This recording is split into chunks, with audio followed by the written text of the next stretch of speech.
Powered by Riverside FM. As we pick our way through the middle of January, memories of the festive period slowly fade away behind us. But unlike the 12 days of Christmas and their heroic effort to extend the festive period into January, which has now finished and is itself fading away, one special feature of the festive period is still ongoing: the African Cup of Nations. It started before Christmas, and tonight, on the 14th of January, we reach the semi-final stage. The African Cup of Nations, also known as AFCON, is the continent's international football tournament, broadly equivalent of the European Championships for Europe or the Copa America in South America. In recent years, its global following has increased significantly, particularly amongst neutral supporters. This is perhaps because the tournament encompasses both a wide range of nations, a high quality of football, and a degree of unpredictability. I'd argue that it's more entertaining than most other continental tournaments. The South American Copa America is certainly high quality, but it's often dominated by Brazil or Argentina, with relatively few other teams able to compete. Arguably, the quality of the football in the Asian, Australasian, and North American tournaments is somewhere below world class. But part of the appeal of AFCON is this reputation that it has gained for unpredictability. It's had a number of surprise winners over the years, most recently with Zambia winning the tournament in 2012 despite being rank outsiders. Comparatively strong nations like Nigeria, Ivory Coast, and Ghana have been knocked out by debutantes and other smaller nations multiple times. But that said, looking at this year's tournament, shocks have been fewer and far between. Certainly, the semi-finalists and before them the quarter-finalists are, broadly speaking, the nations you might expect to have reached this stage, the likes of Egypt, Nigeria, Cameroon, and Morocco. And, indeed, all tournaments have a degree of unpredictability. For comparison, the UEFA European Championship has seen its own fair share of shocks. For example, in 1992, the tournament was won unexpectedly by Denmark. And again, in 2004, Greece won the tournament. And when it comes to individual matches, who can forget the likes of Iceland beating England at the tournament in 2016? So actually, I wonder if AFCON's reputation for unpredictability is no more justified than for any particular tournament. There's no single way to verify or measure this, but we can look at some simple statistics to take a view. For example, let's compare AFCON and the Euros. If we look at the upset rate, i.e., the proportion of matches where a lower ranked team beats a higher ranked team, we find that AFCON does indeed have a higher upset rate. A similar metric comparing the two tournaments finds that the top seeds are more likely to exit the tournament earlier in AFCON than they are in the Euros. And finally, if we just look at the winners of the tournament overall, we find that amongst the Euros, these winners are very heavily concentrated among about 6 nations, whereas the AFCON winners are more dispersed. On which basis I conclude that, yes, AFCON probably has been more unpredictable, certainly historically. And it's clear that unpredictability does make for a more entertaining sport spectacle. Most spectators like an underdog to win, as ably demonstrated by last weekend's historic FA Cup shock, where non-league Macclesfield knocked out the current FA Cup holders Crystal Palace.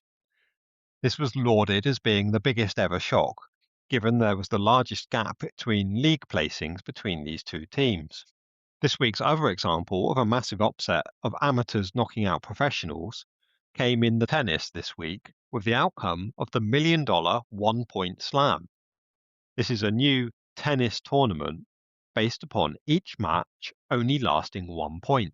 It gives a fast-paced, highly random tournament with both professionals and amateurs taking part. Indeed, the tournament itself was won by a complete amateur, including the fact that he was able to beat world number 2 Yannick Sinner solely on the basis that Sinner hit his single serve out. What such a tournament demonstrates is that by changing the rules of sport, you can massively increase its variability. For most sports, changing the rules would be the only way to give amateurs a realistic chance to win against professionals. One exception to this, if you class it as a sport rather than a game, comes from poker. Poker inherently blends both skill and luck. For any given individual hand, you will only be able to play with the cards that you were dealt, clearly determined by luck. However, there is a degree of skill, strategy, and statistics in how you may choose to play. There is scope to be a better player than another player, and therefore, over enough hands, more skillful players would expect to do better than less skillful players. In short, the more hands you play, the greater your expectation that skill will be the determining factor in the outcome. This is not dissimilar to tennis's 1-point slam. Sure, over a single point, an amateur might have a chance, but if you play enough points, the professional is much more likely to win. The difference being the degree of that likelihood. In tennis, quite quickly, the more likely to win will tend towards a very high percentage figure. That can also be true in poker, depending on how people play. But one quite surprising fact is that a rank amateur with zero knowledge of the game can be given an at least 1/3 chance to win against the best player in the world.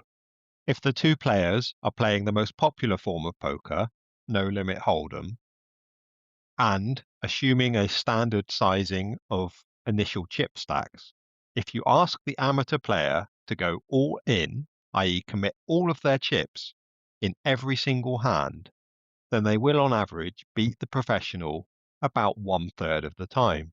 This arises because for each hand the professional faces the decision either to risk all of their chips or to fold. If they keep folding, they will slowly lose their chips to the other player. They have to pre-commit something known as a blind before they get to see their cards. If, however, they choose to call the bet of the amateur player, it is then down to luck as to whether their hand will win. Now, of course, they do get the choice of when to call, and they will likely wait until they have a sensible set of cards to call with.